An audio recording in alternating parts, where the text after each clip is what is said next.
ഓം ശാന്തി.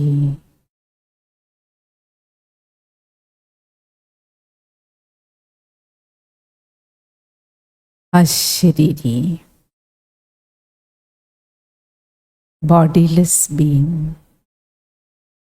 ബാബയുടെ ഇന്നത്തെ മധുരമഹാവാക്യം നിങ്ങളെല്ലാവരും കേട്ടിട്ടുണ്ടാവും.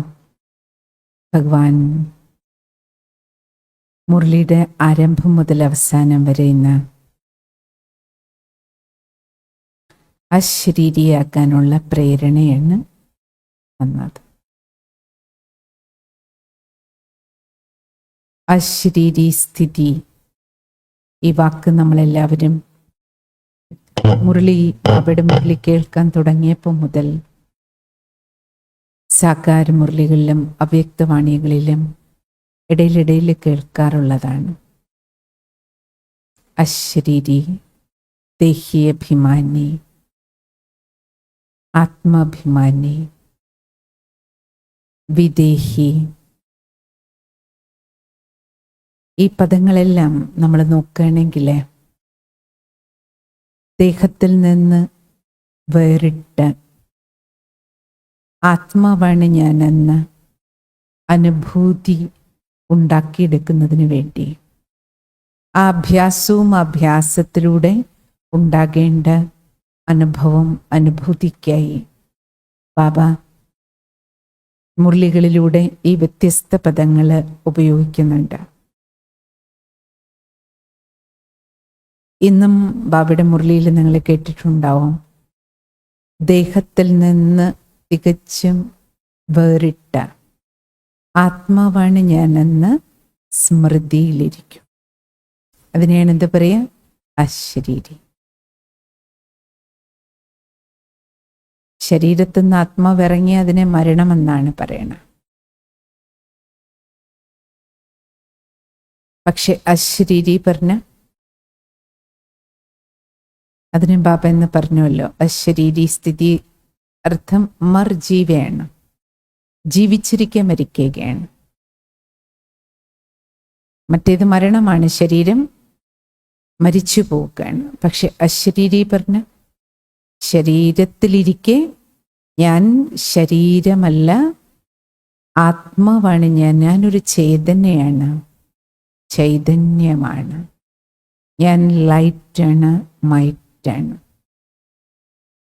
ഞാനൊരു സ്പിരിച്വൽ എനർജിയാണ്, ആത്മീയമായ ഊർജമാണ്.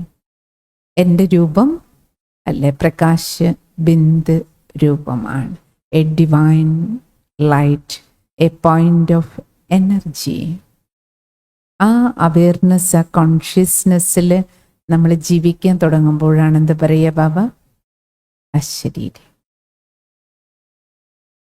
അശരീരി സ്ഥിതി കേവലം നമുക്ക് മെഡിറ്റേഷൻ ചെയ്യാനിരിക്കുമ്പോൾ മാത്രം കിട്ടാനുള്ളതല്ല. മെഡിറ്റേഷൻ ചെയ്യുമ്പോൾ പലപ്പോഴും നമുക്ക് ഞാൻ ഈ ദേഹത്തുനിന്ന് വേറിട്ട് ഒരാത്മാവാണെന്ന ഫീലിംഗ് നമുക്കുണ്ടാവാറുണ്ട്. അത് ഈവൻ നമ്മളൊരു പബ്ലിക് പ്രോഗ്രാം നടക്കുമ്പോൾ പോലും ഒരു മെഡിറ്റേഷൻ കമൻട്രി ചെയ്യിക്കുമ്പോൾ മെഡിറ്റേഷനൊന്നും പഠിക്കാത്തവർക്ക് പോലും അനുഭവം കിട്ടാറുണ്ട്. അപ്പോൾ നമ്മുടെ പ്രോഗ്രാം കൊട്ടായിൽ നടക്കുമ്പോൾ, കർഷകരെ ആദരിക്കുന്ന പ്രോഗ്രാം നടക്കുമ്പോൾ, പ്രോഗ്രാമിൻ്റെ അവസാനം നമ്മളെ മെഡിറ്റേഷൻ ചെയ്ത് കഴിഞ്ഞപ്പോൾ അവിടെ ഇരുന്ന കൃഷി ഓഫീസർ പറയുകയുണ്ടായി, എനിക്ക് ദേഹത്തുനിന്ന് തികച്ചും വേറിട്ട ഒരു തുവൽ പോലെ ഭാരരഹിതമായ ഒരു അനുഭവം എനിക്കുണ്ടായി. ഞാൻ യോഗമൊന്നും കേട്ടിട്ടില്ല, പക്ഷെ എല്ലാവരും ചേർന്ന് മെഡിറ്റേഷൻ ചെയ്യുമ്പോൾ ഉണ്ടായ വൈബ്രേഷൻ ദേഹത്തിൻ്റെ ഭാരത്തിന് ഉപരിയായിരിക്കാൻ നമ്മളെ സഹായിക്കുന്നുണ്ട്. ഇത് കേവലം നമ്മൾ ഇരുന്ന് മെഡിറ്റേഷൻ ചെയ്യുമ്പോൾ മാത്രമല്ല, ഇരുന്ന് മെഡിറ്റേഷൻ ചെയ്യുമ്പോഴാണ് നമുക്ക് പ്രാക്ടീസ് ആവശ്യം. പക്ഷേ ഈ പ്രാക്ടീസിലൂടെ ബാബ എന്താ പറയണേ? നിങ്ങൾ കർമ്മക്ഷേത്രത്തിൽ കർമ്മം ചെയ്യുമ്പോൾ, കാരണം നമ്മളെല്ലാ ആത്മസ്വരൂപങ്ങളെ ശരീരത്തിലാണ്. ഈ ശരീരം ഉള്ളിടത്തോളം നമുക്ക് ഈ കർമ്മഭൂമി വിളഭൂമിയാണ്. ഈ കർമ്മഭൂമിയിലെ വിത്തുകൾ നമുക്ക് വിതച്ചുകൊണ്ടിരിക്കണം. കർമ്മം ചെയ്യാതെ ഒരു നിമിഷം പോലും ഇരിക്കാൻ പറ്റില്ല. പറ്റുമോ? ഈവൻ ശ്വസിക്കുന്നത് ഒരു കർമ്മമാണ്, കഴിക്കുന്നത് ഒരു കർമ്മമാണ്, കുടിക്കുന്നതും ഒരു കർമ്മമാണ്. ഇപ്പോൾ സിസ്റ്റർ സംസാരിക്കുന്നു, നിങ്ങൾ കേൾക്കുന്നു, പറയുന്നതും ഒരു കർമ്മമാണ്, കേൾക്കുന്നതും ഒരു കർമ്മമാണ്, നോക്കുന്നതും ഒരു കർമ്മമാണ്, കാണുന്നതും ഒരു കർമ്മമാണ്. പക്ഷേ ഭഗവാൻ എന്താ പറയണേ? ഈ ശരീരത്തിലെ ഏത് കർമ്മേന്ദ്രിയങ്ങളിലൂടെ ഏത് സെൻസ് ഓർഗൻസിനെ നമ്മൾ ഉപയോഗിക്കുകയാണെങ്കിലും, കാണാൻ കണ്ണിനെ ഉപയോഗിക്കുകയാണെങ്കിലും, കേൾക്കാൻ കാതിനെ ഉപയോഗിക്കുകയാണെങ്കിലും, സംസാരിക്കാൻ ഈ വായു ഉപയോഗിക്കുമ്പോഴും ആത്മാവായ എൻ്റെ ഉള്ളിൽ ഈ അവയർനെസ് നിലനിൽക്കുക. ആത്മാവാണ് ഞാൻ, ഞാനൊരു ലൈറ്റാണ്. എൻ്റെ ഉള്ളിലുള്ള മൈറ്റ് ആത്മാവിലെ ശക്തി ഉപയോഗിച്ച് ഞാൻ കാണുകയാണ്. ആത്മാവിലെ ലൈറ്റ് ഉപയോഗിച്ച്, മൈറ്റ് ഉപയോഗിച്ച് ഞാൻ സംസാരിക്കുകയാണ്. ആത്മാവായ ഞാൻ യജമാനനാണ്. ഞാനാണ് കറണ്ട്, ഞാനാണ് ഊർജം, ഞാനാണ് ഡ്രൈവർ. ഞാൻ ഈ വണ്ടി ഓടിക്കുകയാണ്. അപ്പൊ ഏത് കർമ്മേന്ദ്രിയം, ഏത് സെൻസ് ഓർഗൻസിനെ നമ്മൾ ഉപയോഗിക്കുന്ന സമയത്തും എൻ്റെ ഉള്ളിൽ ഈ അവയർനെസ് അഥവാ അവബോധമുണ്ടെങ്കിൽ, ആത്മാവായ ലൈറ്റ് മൈറ്റാണ് ഞാൻ കേൾക്കുന്നു. അല്ലെങ്കിൽ തന്നെ നോക്കൂ, ശരീരബോധത്തിൻ്റെ ലോകത്തിൽ ജീവിക്കുമ്പോൾ, ജ്ഞാനമൊന്നും ഇല്ലാത്ത കാലത്ത് പോലും നമ്മളൊക്കെ ചില സമയത്ത് പറയില്ലേ, ഞാൻ എൻ്റെ കണ്ണുകൊണ്ട് കണ്ടതാ. അങ്ങനെയല്ലേ പറയും, ഞാൻ എൻ്റെ കണ്ണുകൊണ്ട് കണ്ടതാ. അപ്പൊ കാണുന്നത് അണ്ടർസ്റ്റുഡാണ് അവിടെ. ഞാനാണ് കാണുന്നത്, കണ്ണുകൊണ്ട് കണ്ടതാ. അപ്പൊ കണ്ണിലൂടെ കാണുന്നത് ഞാനാണ്. അപ്പൊ നമുക്ക് ഞാൻ എന്ന് പറഞ്ഞ ശരീരബോധത്തിലാണ്. അപ്പോഴും നമുക്ക് ഈ മുഖം, ഈ ഫേസിന്റെ കോൺഷ്യസ്നെസ്സേ ഉണ്ടായിരുന്നുള്ളൂ.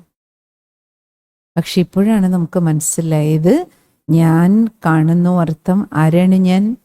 ലൈറ്റ്, മൈറ്റ്, ആത്മാവ്, സത് ചിത് അനന്ത സ്വരൂപമായ ഞാനാണ് കാണുന്നത്, കേൾക്കുന്നത്, സംസാരിക്കുന്നത്. ഈ ഒരു ഫീലിംഗ് നമ്മുടെ ഉള്ളിൽ, ഈ ഒരു അവയർനെസ്സിൽ നിന്ന് നമുക്കുണ്ടാകുന്ന അനുഭവം.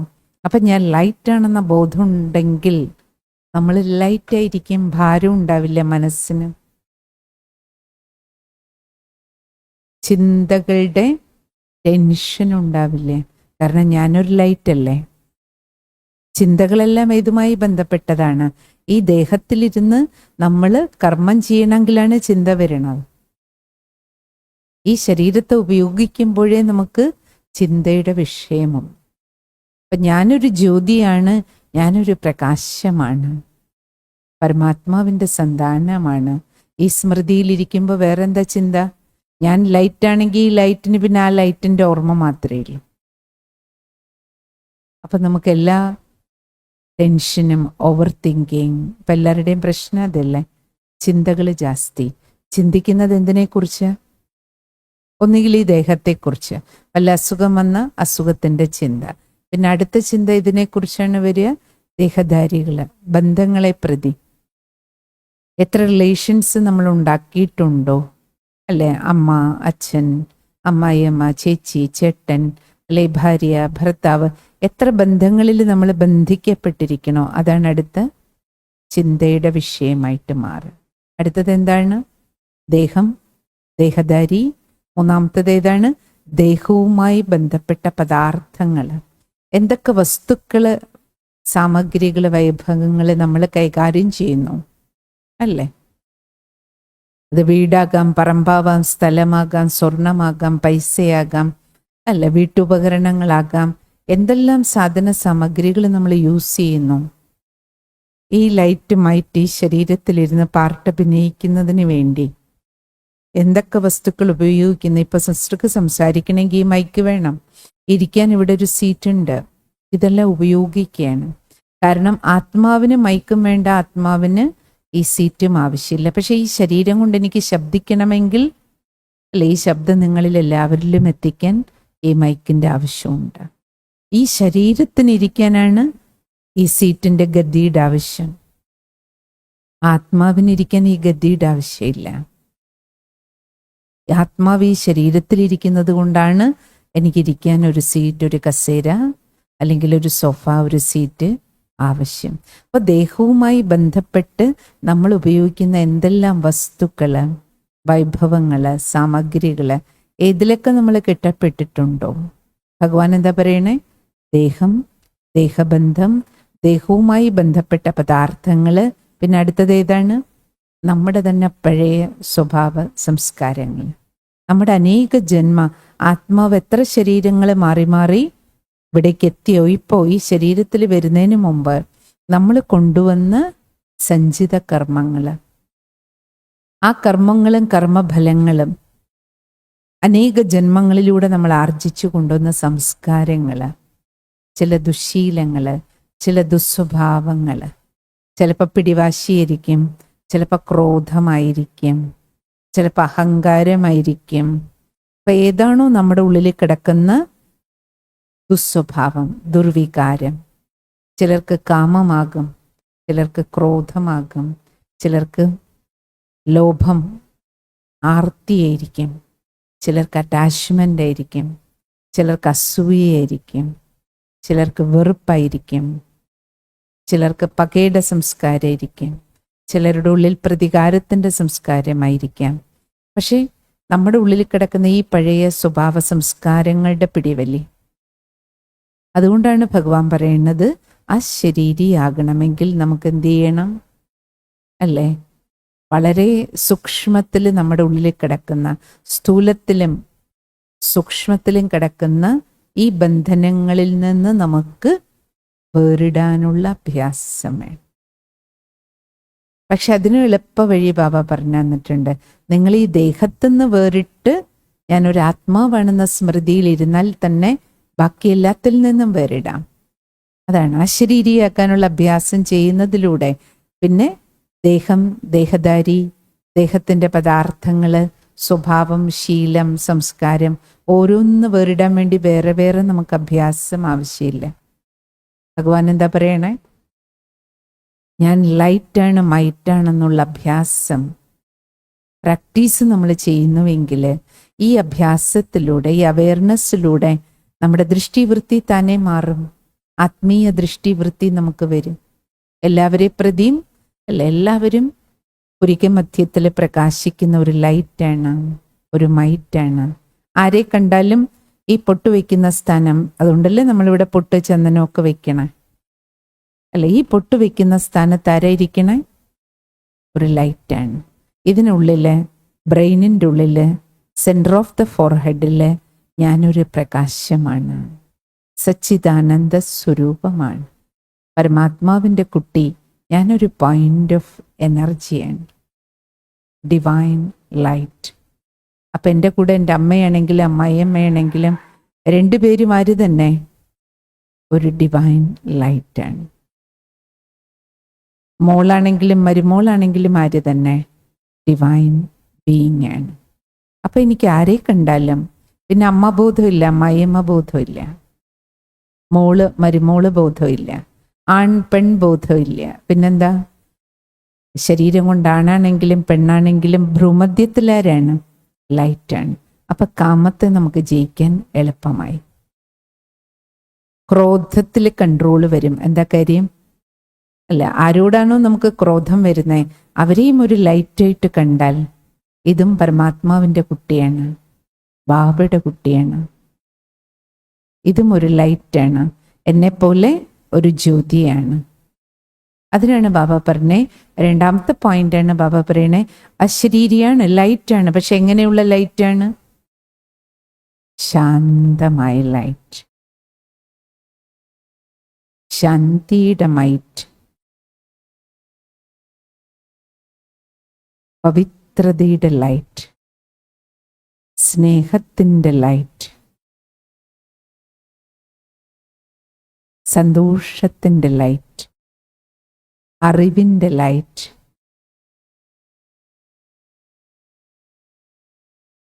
അതീന്ദ്രിയ സുഖം നിറഞ്ഞ ഒരു ലൈറ്റാണ് ഞാൻ, ശക്തിയുടെ ലൈറ്റാണ് ഞാൻ. ആത്മാവിൻ്റെ 7 ഗുണങ്ങളും, സദോ ഗുണിയായ പ്രകാശമാണ് ഞാൻ. സദോ ഗുണങ്ങളുടെ പ്രകാശവും ശക്തിയുമാണ് ഞാനെന്ന് നമ്മൾ ഓരോ ഗുണങ്ങളും നമ്മൾ ഫീൽ ചെയ്യുമ്പോൾ അതിനെയാണ് ബാബ എന്ത് പറയണേ? ആത്മാഭിമാനി സ്ഥിതി. ആത്മാവിൻ്റെ ഓരോ ഗുണങ്ങളുടെയും അനുഭൂതിയിൽ നമ്മൾ ഇരിക്കുക. ആ അനുഭൂതിയോടുകൂടി കർമ്മങ്ങൾ ചെയ്യാം.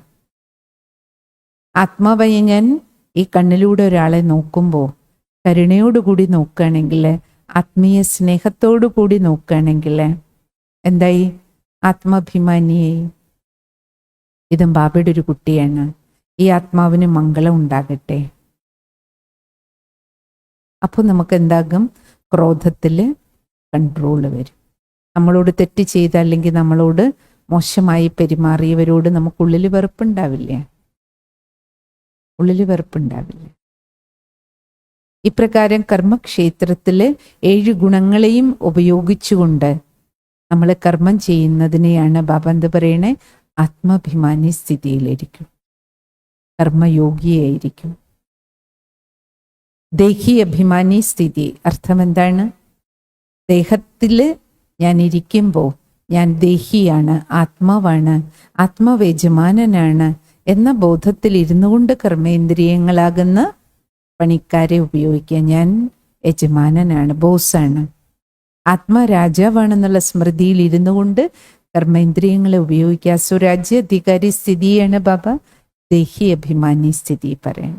ആത്മാഭിമാനി സ്ഥിതി അർത്ഥം ആത്മാവിൻ്റെ 7 ഗുണങ്ങളും അല്ലേ ഫീൽ ചെയ്തുകൊണ്ട് ആ ഗുണങ്ങളുടെ ധർമ്മത്തിലിരുന്ന് നമ്മളെ കർമ്മം ചെയ്യുന്നതിനെയാണ് ആത്മാഭിമാനി സ്ഥിതി എന്ന് പറയണത് അല്ലേ.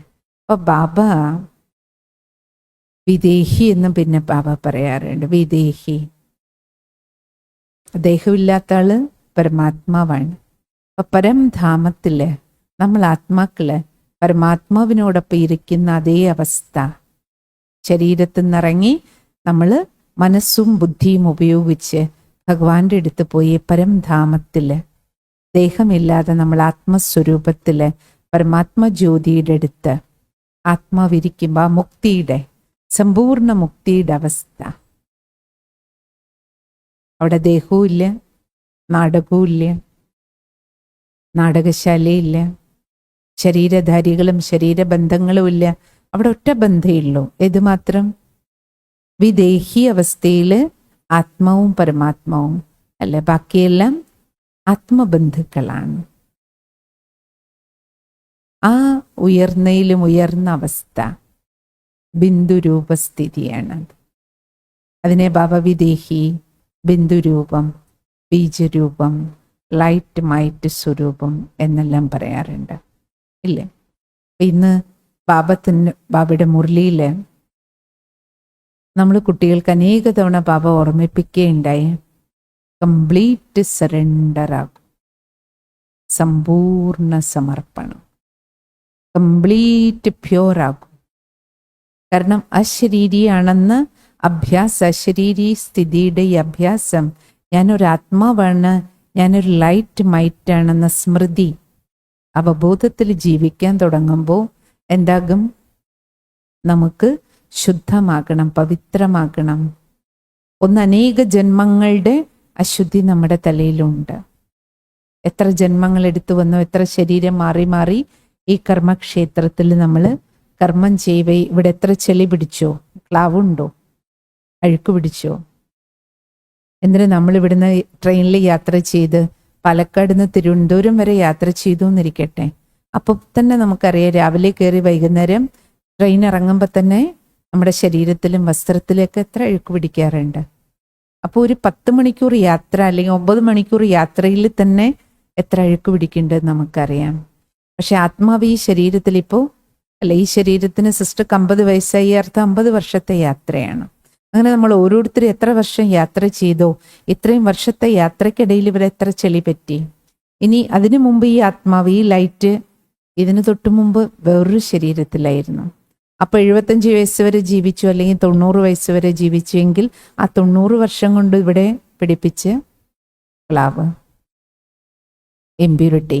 അങ്ങനെ നമ്മൾ എത്ര ജന്മം, ദ്വാപരയുഗം മുതൽ കലിയുഗം വരെയുള്ള ഭഗവാൻ എന്താ പറയണ, 63 ജന്മത്തെ ഇടയ്ക്കിടയ്ക്ക് ബാബ പറയില്ലേ, 63 ജന്മോങ്കി വിക്രം, 63 ജന്മങ്ങളിലെ വികർമ്മങ്ങളുടെ കറകള്. കാരണം സത്യത്രൈദേഹത്തിൽ അകർമ്മമാണ്, ന്യൂട്രൽ ആക്ഷനാണ്. അതുകൊണ്ട് അവിടെ വികർമ്മത്തിന്റെ കറയൊന്നും നമ്മളിൽ ഇല്ല. പക്ഷെ ദ്വാപരയുഗം മുതൽ ശരീരബോധത്തിലിരുന്ന് നമ്മൾ കർമ്മം ചെയ്യാൻ തുടങ്ങുമ്പോഴാണ് ആത്മാവില് ലാഭ പിടിക്കാൻ തുടങ്ങി. ആ കറുപ്പ്, ആ മാലിന്യങ്ങള്, ആത്മാവില് ഉള്ള ആ മാലിന്യങ്ങളാണ് വികർമ്മം എന്ന് നമ്മൾ പറയണം. ആ വികർമ്മങ്ങളാണ് നമുക്ക് ഭാരമായിട്ടിരിക്കണം. ആ ഭാരമാണ് മനസ്സിന്റെ ഭാരം. അതാണ് ബന്ധങ്ങളില് പ്രശ്നങ്ങള്, അല്ലെങ്കിൽ ശരീരത്തിന് അസുഖങ്ങളുടെ രൂപത്തില്, അല്ലെങ്കിൽ ഒരു സാമ്പത്തിക പ്രശ്നത്തിന്റെ രൂപത്തില്, ഏത് തരത്തിലുള്ള പ്രശ്നം അഥവാ ഭാരം അഥവാ ക്ലേശം നമ്മൾ ഫീൽ ചെയ്യുന്നുവെങ്കിലും ഭഗവാൻ എന്താ പറയണത്? ഇതിലുള്ള ആ ക്ലാവുകളാണ്. കാരണം ദീർഘകാലത്തെ യാത്രകളിൽ ചിലപ്പോൾ നമുക്ക് തോന്നും, ബാബാ ഞാൻ ഈ ഒരു ജന്മം ഒരു തെറ്റും ചെയ്തിട്ടില്ലല്ലോ, ഒരു പാപവും ചെയ്തിട്ടില്ലല്ലോ, ഒരു എറുമ്പിനെ പോലും വേദനിപ്പിച്ചിട്ടില്ലല്ലോ, എന്നിട്ടും എനിക്ക് എന്താ ഇങ്ങനെ? എന്താ കാരണം? ഈ ലൈറ്റിൻ്റെ ഉള്ളിലുള്ള അല്ലേ കറകളാണ്. ഈ ജന്മത്തെ ആകണമെന്നില്ല. കാരണം നമ്മൾ അനേക വസ്ത്രം മാറി മാറി വന്നവരല്ലേ. അപ്പൊ ഏത് ജന്മത്തെ എന്ത് കറയാണ് ഇതിലുള്ളതെന്ന് നമുക്കറിയില്ല. പക്ഷെ ഒരു പ്രശ്നം മുന്നിൽ വരുമ്പോഴാണ് ആ പ്രശ്നം വരുന്നു അർത്ഥം എന്താണ്? ഏതോ ഒരു ക്ലാവ്, ഏതോ ഒരു കടം, ഏതോ ഒരു കണക്ക് സെറ്റിലാക്കുകയാണ് അല്ലേ. അതുകൊണ്ട് ബാബ ഇന്ന് നമ്മളെ കുട്ടികൾക്ക് അനേക തവണ മുരളിയിൽ ഓർമ്മിപ്പിച്ചു, മക്കളെ അശരീരിയാക്കും. കാരണം ശരീരത്തിൽ നിന്ന് വേറിടാനുള്ള ഈ അഭ്യാസത്തിലൂടെ മാത്രമേ നമുക്ക് പിതാ പരമേശ്വരൻ്റെ ഓർമ്മ വരൂ. ലൈറ്റാണ് ഞാൻ, മൈറ്റാണെന്നുള്ള ഓർമ്മ വന്നാലേ പരമാത്മാവാകുന്ന ലൈറ്റിനെ, ആ സുപ്രീം ലൈറ്റിൻ്റെ കണക്ഷൻ നമുക്ക് കിട്ടും. കണക്ഷൻ കിട്ടിയാലല്ലേ കറണ്ട് എടുക്കാൻ പറ്റും. ഇതുവരെ ഈ ശരീരബോധത്തിൽ നമ്മളിരിക്കുന്നോ അതിൻ്റെ തെളിവാണ് നമ്മൾ മെഡിറ്റേഷൻ ചെയ്യാൻ ഇരിക്കുമ്പോൾ പോലും നമുക്ക് നോക്കാം. 5 മിനിറ്റ് മെഡിറ്റേഷനിൽ ഇരുന്ന് നോക്കൂ.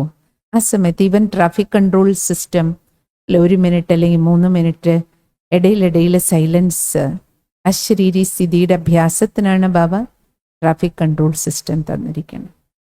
പക്ഷെ നമ്മൾ ഇപ്പം നോക്കൂ, പണ്ട് നമ്മൾ ട്രാഫിക് കൺട്രോൾ സിസ്റ്റം രാവിലെ 7 മണി, 10:30, 12, വൈകിട്ട് 5:30, 7:30, 9:30. 3:30 രാവിലെ എഴുന്നേൽക്കുന്നവരാണെങ്കിൽ 3:30 അമൃത് വേളയുടെ പാട്ട് കേൾക്കും. പിന്നെ 5:45 ഒരു ട്രാഫിക് കൺട്രോൾ പാട്ട് വരാറുണ്ട്. അപ്പോൾ 5:45, 7, 10:30, 12, വൈകിട്ട് 5:30, 7:30, 9:30. 9:30 ട്രാഫിക് കൺട്രോളോടുകൂടി ഉറങ്ങാൻ എന്നതാണ് ബാബ നമുക്ക് തന്നിരിക്കുന്ന ശ്രീമതം. അപ്പൊ ഈ ട്രാഫിക് കൺട്രോൾ സിസ്റ്റം 1977 പ്രകാശ്മണി ദാദിജി വിദേശ സേവനങ്ങൾക്ക് ശേഷം തിരിച്ചു വന്നപ്പോൾ, വിദേശത്ത് അനേക രാജ്യങ്ങളിൽ ബാബയുടെ സേവനം തുടങ്ങിയപ്പോൾ ദാദിക്ക് സങ്കല്പം വന്നു, ഇത്രയും രാജ്യങ്ങളിൽ ഭഗവാന്റെ മക്കളുണ്ട്, എല്ലാ ആത്മാക്കൾക്കും കറണ്ട് കൊടുക്കണം, എല്ലാവർക്കും ശക്തി കൊടുക്കണം, എല്ലാവർക്കും ശാന്തി കൊടുക്കണം. വിദേശ യാത്രക്കിടയിൽ ദാദിക്ക് മനസ്സിലായി, ഓരോ രാജ്യത്തിലും ഓരോ ദേശത്തിലും എത്ര മാനവര് ഏതെല്ലാം തരത്തിലുള്ള പ്രശ്നങ്ങള്, പ്രതിസന്ധികളിലൂടെ കടന്നു പോകുന്നുണ്ട്. സോ എല്ലാ ആത്മാക്കൾക്കും വേണ്ടി നമ്മളെല്ലാവരും പ്രാർത്ഥിക്കണം. പണ്ട് നമ്മൾ ഭക്തിയിൽ നമ്മളോട് പറയുമായിരുന്നു, ലോക സമസ്ത സുഖിനോ ഭവന്തു. അതേതെങ്കിലും പ്രഭാഷണങ്ങളിൽ മാത്രമായിട്ട് ഒതുങ്ങി. നമ്മൾ ചെയ്യാറില്ല ലോക സമസ്ത സുഖിനോ ഭവന്തു പറഞ്ഞ്. നമ്മൾ എത്ര പേര് എത്ര തവണ പ്രാർത്ഥിക്കും ഒരു ദിവസം? മുസ്ലിം സഹോദരന്മാരുടെ ഇടയിൽ നോക്കവര് ആ ധർമ്മത്തിൽ 5 തവണ നിസ്കാരം എന്നൊരു സിസ്റ്റം വെച്ചിട്ടുണ്ട്. അപ്പൊ എല്ലാവരും പ്രാർത്ഥന ചെയ്യും. പക്ഷെ എല്ലാ പ്രാർത്ഥനകളിലും നമ്മൾ നോക്കേണ്ടത് അവരവർക്ക് വേണ്ടി പ്രാർത്ഥിക്കും, സ്വന്തം ഭാര്യയ്ക്കും മക്കൾക്കും കുടുംബത്തിനും അച്ഛനും അമ്മയ്ക്കും വേണ്ടി പ്രാർത്ഥിക്കും, അല്ലെങ്കിൽ ഏറ്റവും അടുത്ത ബന്ധുക്കൾക്ക് വേണ്ടി ചിലപ്പോൾ പ്രാർത്ഥിക്കുന്നുണ്ടാവും. പക്ഷേ ഈ മുഴുവൻ ലോകവും എൻ്റെ തറവാടാണ്. എല്ലാ ശരീരത്തിലും ഇരിക്കുന്ന അശരീരിയായ ലൈറ്റാണ്, ആത്മബന്ധുവാണ്, ആത്മദീപമാണ്. എല്ലാ ആത്മദീപങ്ങളും പരമാത്മാവിൻ്റെ മക്കളാ. എല്ലാവരും ഈശ്വരൻ്റെ മക്കളായതുകൊണ്ട് എൻ്റെ ബന്ധുമിത്രാദികളാ. ഈ മുഴുവൻ വിശ്വത്തിലുള്ള അല്ലേ എല്ലാവരും നമ്മൾ ഏതെങ്കിലുമൊക്കെ ജന്മങ്ങളിൽ നമ്മുടെ ബന്ധുമിത്രാദികളായിട്ടുണ്ടോ? നമുക്ക് ഓർമ്മയില്ലല്ലോ. ഇപ്പം നമുക്ക് നമ്മുടെ 500 ബന്ധുക്കളെ ഡിസ്റ്റന്റ് റിലേഷൻ വരെ നോക്കിയ ഒരു 500 ബന്ധുക്കളെ ചിലപ്പോൾ നമുക്കറിയുമായിരിക്കാം മാക്സിമം. പക്ഷെ കഴിഞ്ഞ ജന്മത്തെ 500 ബന്ധുക്കളെ നമുക്ക് ഓർമ്മയുണ്ടോ? അതിന് തൊട്ടു മുമ്പലത്തെ 500 ബന്ധുക്കളെ ഓർമ്മയുണ്ടോ? അതിന് തൊട്ടു മുമ്പലത്തെ 500,000 ബന്ധങ്ങളെ ഓർമ്മയുണ്ടോ? ഇല്ലല്ലോ. ഈ ജന്മത്തിലെ മാത്രമേ. അപ്പം നമുക്ക് കഴിഞ്ഞ ജന്മത്തിലെ അതിൻ്റെ ബാക്കിലെ അങ്ങനെ നമ്മൾ നോക്കിയാൽ ബാക്ക് എവിടെ എത്തും? സത്യുഗം വരെ എത്തും. സോ സത്യുഗം, ത്രേത, ദ്വാപരം, കലി 4 യുഗങ്ങളിൽ 5000 വർഷത്തിൽ നമ്മൾ എത്ര ജന്മം? 84 ജന്മം എടുത്തുവെങ്കിൽ ഈ 84 ജന്മങ്ങളിലെ ബന്ധുക്കൾ എത്ര പേരുണ്ടാവും? മിത്രങ്ങൾ എത്ര പേരുണ്ടാവും? സംബന്ധ സമ്പർക്കങ്ങളിൽ കടന്നുപോയ എത്ര ആൾക്കാരുണ്ട്? അങ്ങനെ നമ്മൾ നോക്കി ആയിരക്കണക്കിന് ലക്ഷക്കണക്കിന് അല്ല സോൾസ്, ലക്ഷക്കണക്കിന് ആത്മബന്ധുക്കളോടൊപ്പം നമ്മൾ ഈ നാടകശാലയിൽ ഇടപാട് നടത്തിയിട്ടുണ്ട്. അപ്പൊ അവരെല്ലാം എവിടെയുണ്ട്? ഈ ഗ്ലോബിലുണ്ട്. ഈ ഗ്ലോബിൽ ഏത് ഭൂഖണ്ഡത്തിലാണ് അവർ? ഏത് രാജ്യത്തിലാണ്? ഏത് നാട്ടിലാണ്? ഏത് ഭാഷ സംസാരിക്കുന്നവരാണ്? ഇന്ത്യയിലാണോ? കേരളത്തിലാണോ? കേരളത്തിൽ തന്നെയാണെങ്കിൽ ഏത് ജില്ലയിലാണ്? എവിടെയാണ്? ഏത് നാട്ടിൽ? നമുക്കാർക്കും അറിയുന്നില്ല. നമുക്ക് കേവലം അറിയുന്നത് ഏത് മാത്രമാണ്? ഈ ജന്മത്തിലെ എൻ്റെ ബന്ധുമിത്രാദികൾ എവിടെയൊക്കെ ഉണ്ടെന്നറിയാം അല്ലേ? ഒരു അമ്മാവൻ അമേരിക്കയിലാണ്, അല്ലെങ്കിൽ ഒരു ചെറിയച്ഛൻ റഷ്യയിലാണ്, അല്ലെങ്കിൽ എൻ്റെ ഇന്നാള് അല്ലെ കാസർഗോഡുണ്ട്, എൻ്റെ ഇന്നാള് കണ്ണൂരുണ്ട്, എൻ്റെ ഇന്നാള് എറണാകുളത്തുണ്ട്. ഇതൊക്കെ നമുക്കറിയാം. അത് ഈ ബർത്തിൽ മാത്രമേ അറിയുള്ളൂ അല്ലേ? അപ്പം നമ്മൾ നോക്കിക്കഴിഞ്ഞാൽ ബാബ അതുകൊണ്ടാണ് പറയണേ, നമ്മൾ അശരീരി ആകുമ്പോഴാണ് ഞാനൊരു ആത്മാവാണ്, പരമാത്മാവിൻ്റെ കുട്ടി, ഞാനൊരു ലൈറ്റ് മൈറ്റ്. ഈ അഭ്യാസത്തിലൂടെ മാത്രമേ നമുക്ക് പരമാത്മാവിൻ്റെ ഓർമ്മയും വരുള്ളൂ. ദേഹത്തുനിന്ന് വേറിടാനുള്ള ഈ അഭ്യാസത്തിലൂടെ മാത്രമേ നമുക്ക് ദേഹി അഭിമാനിയാകാൻ കഴിയൂ, ആത്മാഭിമാനിയാകാൻ കഴിയൂ, വിദേഹിയാകാൻ കഴിയൂ. പരമാത്മാ പിതാവിനെ ഓർമ്മിച്ച് നമ്മുടെ ജന്മാന്തര വികർമ്മങ്ങളെല്ലാം നമുക്ക് ഭസ്മമാക്കാൻ കഴിയൂ. ഈ ശരീരത്തിലിരുന്നു കൊണ്ട് കർമ്മം ചെയ്യുമ്പോൾ ആത്മാവിനെ യജമാന സ്ഥിതിയിലിരുന്ന് കർമ്മം ചെയ്യാനാകുള്ളൂ.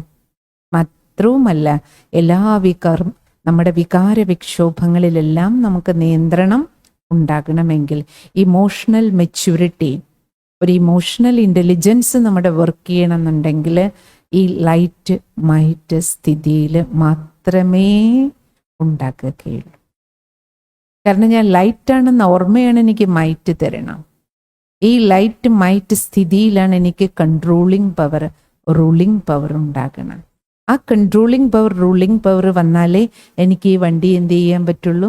ഒരു കൺട്രോൾഡ് ഡ്രൈവിംഗ് ഈ ശരീരമാകുന്ന വാഹനത്തിലിരുന്ന് ചെയ്യാൻ പറ്റൂ അല്ലേ? അതുകൊണ്ടാണ് ബാബ പറയണേ, ഞാൻ ലൈറ്റാണ് മൈറ്റാണെന്നുള്ള ഓർമ്മയാണ് വേണ്ടത്. പക്ഷേ ഈ ലൈറ്റ് മൈറ്റ് ഓർമ്മയ്ക്ക് പകരം നമ്മുടെ ഓർമ്മകൾ മുഴുവൻ എന്താണ്? നമുക്ക് ഈ ഫേസിൻ്റെ ചിത്രമാണ്, ദേഹത്തിൻ്റെ ഈ രൂപം. ഞാൻ എന്ന് പറഞ്ഞാൽ കണ്ണാടിയിൽ കാണുന്ന ഈ ഫേസിനാണ് നമ്മൾ വാല്യൂ കൊടുത്തിരിക്കണം. ഇന്ന് നോക്കൂ, നമ്മുടെ സോഷ്യൽ മീഡിയ വന്നപ്പോഴേക്ക് എല്ലാവരുടെയും ഈ ശരീരബോധം കൂടി. കാരണം എല്ലാവരുടെയും ഫോണിൽ, പണ്ട് നമുക്കൊരു ഫോട്ടോ എടുക്കണമെങ്കിൽ ഒരു സ്റ്റുഡിയോയിൽ പോകണം, പൈസ കൊടുക്കണം, പിന്നെ അത് പ്രിൻ്റ് ചെയ്ത് കിട്ടണമെങ്കിൽ അതിന് വീണ്ടും പൈസ കൊടുക്കണം, വേണ്ട അത് ഫ്രെയിം ഇടണമെങ്കിൽ അതിൻ്റെ ചിലവ് വേറെ. പക്ഷെ ഇന്ന് നമ്മുടെ എല്ലാവരുടെയും കയ്യിലേക്ക് ഫോണ് വന്നു, നമ്മുടെ എല്ലാവരുടെയും കയ്യിലേക്ക് ക്യാമറ വന്നു, നമുക്ക് ഫോട്ടോയും വീഡിയോയും എല്ലാം എടുക്കാൻ പഠിച്ചു. അപ്പോഴേക്ക് എന്തായി? സെക്കൻഡ് ബൈ സെക്കൻഡാണ് ഇപ്പോൾ ഫോട്ടോ എടുത്ത് എത്ര ഡ്രസ്സ് മാറി, എന്തെല്ലാം കേശാലങ്കാരം മാറ്റി, എന്തെല്ലാം മുഖത്തിലെ ഡെക്കറേഷൻസ് മാറ്റി. സെക്കൻഡ് ബൈ സെക്കൻഡ് നമ്മൾ എത്ര ഫോട്ടോസാണ് എടുക്കണേ.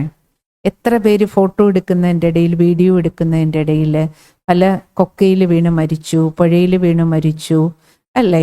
എത്ര അപകടങ്ങൾ സംഭവിക്കുന്നുണ്ട്. ഇതെല്ലാം ഏതിൽ സംഭവിക്കുന്നതാണ്? ഫോട്ടോ വീഡിയോ ക്രൈസ്. അതൊരു ഭ്രാന്തായി മാറിയിരിക്കുകയൊക്കെയാണ്. അവനവൻ്റെ ഫോട്ടോ എടുക്കുന്നതിലുള്ള, എന്നിട്ട് ആ ഫോട്ടോ എടുത്ത് സ്റ്റാറ്റസിലിടാൻ, DP-യിലിടാൻ, അതെല്ലാവർക്കും അയച്ചു കൊടുക്കാൻ, എല്ലാവരുടെയും ലൈക്ക് കിട്ടാൻ, അതെല്ലാവർക്കും ഷെയർ ചെയ്യാൻ എത്ര എത്ര എത്ര തത്രപ്പാടുകളാണ്. ഫേസ്ബുക്കിലിടാൻ, ഇൻസ്റ്റാഗ്രാമിലിടാൻ, എത്ര എത്ര സോഷ്യൽ മീഡിയ പ്ലാറ്റ്ഫോംസ് വന്നിട്ടുണ്ടോ. എല്ലാറ്റിലും ഇടണം, എല്ലാവരും കാണട്ടെ. എല്ലാവരും കാണുമ്പോൾ എനിക്ക് എൻ്റെ ഫോട്ടോ എത്ര പേര് കണ്ടു, എൻ്റെ സ്റ്റാറ്റസ് എത്ര പേര് നോക്കി. അത്രയധികം നമ്മുടെ ശരീരബോധം കൂടിക്കൂടി വരികയാണ്. എത്ര ശരീരബോധം, എത്ര ഫോട്ടോ ഭ്രമം കൂടുന്നു നിങ്ങൾ നോക്കിക്കോളൂ. ഈ ഫോട്ടോയും വീഡിയോയും ഒരു ഭ്രമം, ഇതൊന്നും ഉപയോഗിക്കേണ്ട എന്നുള്ളതല്ല. ഇതെല്ലാം നമുക്ക് ആവശ്യത്തിന് ഉപകാരമാണ്. പക്ഷെ ഇന്ന് ആവശ്യത്തിനോ ഉപകാരത്തിനോ അല്ല, അനാവശ്യത്തിന് നമ്മുടെ ആസക്തികളുടെ പിന്നാലെ, ആകർഷണങ്ങൾക്ക് വിധേയമായി ഈ പോക്കാണ് അക്രമങ്ങളിലേക്ക് കൊണ്ടുപോകണം. ടു മച്ച് ഈ ശരീരബോധം, ഞാൻ ഈ ഫേസാണ്, ഞാൻ ഈ മുഖമാണെന്ന ബോധത്തിൻ്റെ പിന്നാലെ പോയി എത്ര പേരുടെ ഫേസ് കേടുവന്നിട്ടുണ്ടോ ഇല്ലയോ? എത്ര പേര് ആക്സിഡൻറ്റിൽ പെടുന്നു ഈ ഭ്രാന്തിൽ, എത്ര അപകടങ്ങളിൽ പെടുന്നു, എത്ര പേർക്ക് ജീവൻ പോകുന്നു, എത്ര ഈ ഫേസിൻ്റെ ബ്യൂട്ടി കോൺഷ്യസ്നെസ് കൂടി പ്രത്യേകിച്ചും സ്ത്രീകളിൽ. പുരുഷന്മാർക്കും കുറവല്ല, പക്ഷെ സ്ത്രീകളിലാണിത് ജാസ്തി. കുട്ടികളോ ചെറുപ്പക്കാരോ മാത്രമല്ല, പ്രായപൂർത്തിയായവര്, വിവാഹം കഴിഞ്ഞവര്, മക്കളുള്ളവര്, പേരമക്കളുള്ളവര്, ഇത് കഴിഞ്ഞിട്ടും നമുക്ക് ഈ സൗന്ദര്യബോധം കൂടുന്നതല്ലാതെ, ആകർഷണബോധം കൂടുന്നതല്ലാതെ കുറയണില്ല അല്ലേ? അതിൻ്റെ പിന്നാലെ എത്ര അപകട കുഴികളിലാണ് പോണേ. എത്ര ഫേസ്ബുക്ക് റിലേഷൻഷിപ്പുകളുണ്ടോ, എത്ര വാട്സപ്പ് റിലേഷൻഷിപ്പുകളുണ്ടോ, എത്ര ചതിക്കുഴി, ഈ ബ്യൂട്ടി കോൺഷ്യസിൽ പോയി എത്ര ചതിക്കുഴികളിലാണ് പെടുന്നത്. BKs ആണെന്ന് പറഞ്ഞിട്ടും കാര്യമില്ല. എത്ര BKs. ബ്രഹ്മകുമാർ കുമാരി, ആരെയാണോ പരമാത്മ ഫസ്റ്റ് ലെസൺ ഞാനൊരു അശരീരി ആത്മാവാണെന്ന പാഠം പഠിപ്പിച്ചത്, അശരീരിയാകാൻ ബ്രഹ്മമുഹൂർത്തത്തിൽ എഴുന്നേറ്റ് മെഡിറ്റേഷൻ ചെയ്യുന്നവര്, ബ്രഹ്മമുഹൂർത്തം മുതൽ മുഴുവൻ ഒരു ദിവസത്തിന് ഒരു സ്പിരിച്വൽ ഐഡന്റിറ്റി, നമ്മൾ ഈ നശിക്കുന്ന മുഖമല്ല, ഞാൻ അവിനാശിയായ സത് ചിത് ആനന്ദ സ്വരൂപമാണ്, സത്യം ശിവം സുന്ദരത്തിൻ്റെ സന്താനമാണ് എന്ന തിരിച്ചറിവിൻ്റെ വെളിച്ചം കിട്ടിയിട്ടും, ഈ പ്രകാശം അറിവിൻ്റെ വെളിച്ചം കിട്ടിയിട്ടും ഈ നശ്വരമായ ദേഹത്തിൻ്റെ മുഖത്തിൻ്റെ കോൺഷ്യസ്നെസ്സിൽ പോയി BKs ധാരാളം പേര് അപകടക്കുഴികളിൽ വീണുകൊണ്ടിരിക്കുന്നുണ്ട്. അതാണ് ബാബ ഇന്ന് മുരളിയിൽ പറഞ്ഞത്. എത്ര പേരാണ്, പല ദിവസവും പലതവണ ബാബ മുരളി പറയാറില്ലേ, എത്ര പേരെയാണ് മായ പിടിച്ചിട്ട് പോണേ. ഈ മുഖം തന്നെ പലർക്കും മായയായിട്ട് മാറും. തൻ്റെ സൗന്ദര്യ കോൺഷ്യസ്, ആസക്തികൾ, ആകർഷണങ്ങൾ, ഇത് തന്നെയാണ് അനേകം അപകടക്കുഴിയിലേക്ക്. മായ എന്ന് പറയുന്ന വേറൊന്നുമല്ല, നമ്മുടെ തന്നെ അല്ലേ ഉള്ളിൽ കിടക്കുന്ന വേണ്ടാത്ത സ്വഭാവങ്ങളും ശീലങ്ങളും സംസ്കാരങ്ങളും നമ്മളെ ആസക്തിക്ക്, ആകർഷണങ്ങളിലേക്ക് അടിമയാക്കി അത് പിടിച്ചു വലിച്ച് നമ്മളെക്കുണ്ടാക്കുന്ന നാശത്തിൻ്റെ, നഷ്ടത്തിൻ്റെ അപകടക്കുഴികൾ, ഇതിലൊക്കെ എത്ര കുഴികളിൽ പോയി വീഴുന്നോ അത് തന്നെയാണ് നമുക്കുള്ള മായ. എത്ര പേര് ബാബയുടെ കൈവിട്ടു പോയിട്ടുണ്ടോ? അതേത് പ്രായത്തിലുള്ളവരാണെങ്കിലും അല്ല. ഇടയ്ക്കിടയ്ക്ക് നമ്മൾ കേൾക്കില്ലേ, നമുക്ക് തന്നെ അത്ഭുതം തോന്നും. അയ്യോ, 10-20 വർഷം ബാബയുടെ പക്ക കുട്ടിയായിട്ട് സെൻറ്റർ നടത്തിയിരുന്നവർ, സെൻറ്ററിലിരുന്നവർ, സമർപ്പിതരായവർ, പാഠശാലകൾ നടത്തിയിരുന്നവർ, പ്രായമുള്ള 10, 50, 60, 65 വയസ്സുള്ള അമ്മമാര്, ഭായിമാര്, ചെറുപ്പക്കാർ, ഇതിന് പ്രായമൊന്നും ഒരു വിഷയമല്ല എന്ന്. കാരണം ഇന്ന് ഈ ശരീരബോധം, ദേഹബോധം, ദേഹമാണെന്ന കോൺഷ്യസ്നെസ്സിലെ വികാരവിക്ഷോഭങ്ങൾ കടിമപ്പെടുന്നത് പ്രായവും എല്ലാത്തിനും അപ്പുറമാണ്. പണ്ടൊക്കെ നമ്മൾ പറയും വികാരവിക്ഷോഭങ്ങൾക്ക്, ഈ ആസക്തികൾക്കൊക്കെ അടിമപ്പെടുന്നത് ചെറിയ കുട്ടികളാ, അല്ലെങ്കിൽ ചെറുപ്പക്കാരാണ്, യുവത്വത്തിലാണ് തെറ്റുകളിലേക്ക്, അപകടക്കുഴികളിലേക്ക് വീഴണേ. ഇന്ന് കൊച്ചുകുട്ടികളെന്നോ യുവാക്കളെന്നോ പ്രായമായവരെന്നോ ഒന്നും വ്യത്യാസമില്ല. 90 വയസ്സ് കഴിഞ്ഞാലും ഈ ആസക്തിയും ആകർഷണവും ശരീരബോധത്തിനോടുള്ള അല്ലെ ഈ ഇന്ദ്രിയ ആസക്തികളിൽ മുഴുകിക്കിടക്കുന്നിടത്തോളം കാലം അപകടക്കുഴി 90 വയസ്സിലും കുഴിയിൽ പോയി വീഴാനുള്ള സാധ്യത വളരെ കൂടുതലാണ്. അതുകൊണ്ടാണ് ഭഗവാൻ എന്ത് പഠിപ്പിക്കണേ അല്ലേ? ഈ ഇന്ദ്രിയങ്ങളിൽ നിന്ന് രസം എടുത്ത് ജീവിക്കുന്നതിൽ നമ്മൾ രസം പിടിച്ച അല്ലേ, തീർച്ചയായും നമ്മുടെ ജീവിതം ഏതെങ്കിലും കുഴിയിൽ പോയി, ഏതെങ്കിലും മായയുടെ ഏതെങ്കിലും മുതലയുടെ വായിൽ പോയി വീഴും. അത് ദേഹത്തിലാകാം, ദേഹധാരിയിലാകാം, വസ്തുവിലാകാം, വ്യക്തിയിലാകാം, സ്ഥാനമാനങ്ങളാകാം. ഏതെങ്കിലും ഒന്ന് വായ്പൊളിച്ചിരിക്കുന്നുണ്ടാവും, ആ മുതലയുടെ വായി പോയി വീഴും. കാരണം നമ്മുടെ ഉള്ളിൽ ഏതാണോ വീക്ക്നെസ്, ആ മുതലയുടെ വായി തന്നെയാണ് നമ്മൾ പോയി വീഴുക. അതുകൊണ്ട് ബാബ ഇന്ന് തന്ന വിശേഷാൽ ഹോംവർക്ക് അശരീരി സ്ഥിതി.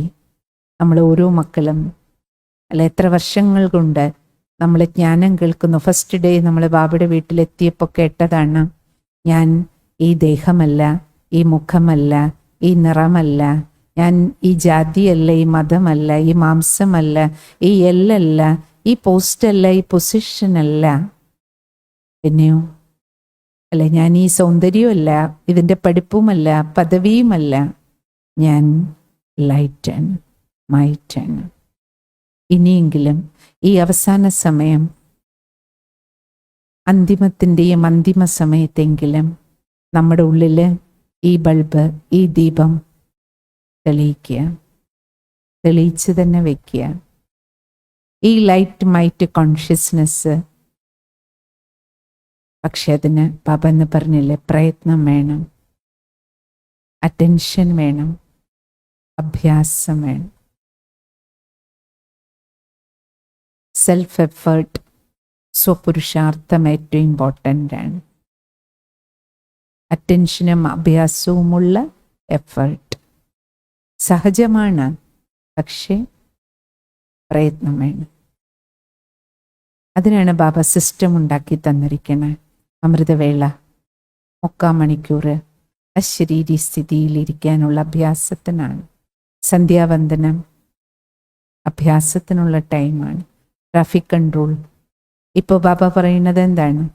എല്ലാ 1 മണിക്കൂറിലും 1 മിനിറ്റെങ്കിലും മിനിമം അശരീരിയാക്കാനുള്ള അഭ്യാസം ചെയ്യും. നമ്മൾ എത്ര ജോലി തിരക്കിലാണെങ്കിലും, ഓഫീസിലാണെങ്കിലും, അടുക്കളയിലാണെങ്കിലും, എല്ലാ 1 അവറിലും മനഃപൂർവ്വം നമ്മൾ എവിടെയാണെങ്കിലും അവിടെ ഇരുന്നു കൊണ്ട് ഉള്ളിൻ്റെ ഉള്ളിൽ നമുക്ക് നമ്മുടെ ചുറ്റും, ഓഫീസിൽ നമുക്ക് ചുറ്റും 50 പേരിരുന്ന് ജോലി ചെയ്യുകയാണെങ്കിലും അവരറിയില്ലല്ലോ നമ്മുടെ പ്രാക്ടീസ് ഉള്ളിൽ നടക്കാനുള്ളതാണ്. പുറമേ നമുക്കൊന്നും കാണിച്ചു കൂട്ടാനില്ലല്ലോ. ആന്തരികമായ ഒരു സ്ഥിതിയാണ്, അവബോധമാണ്.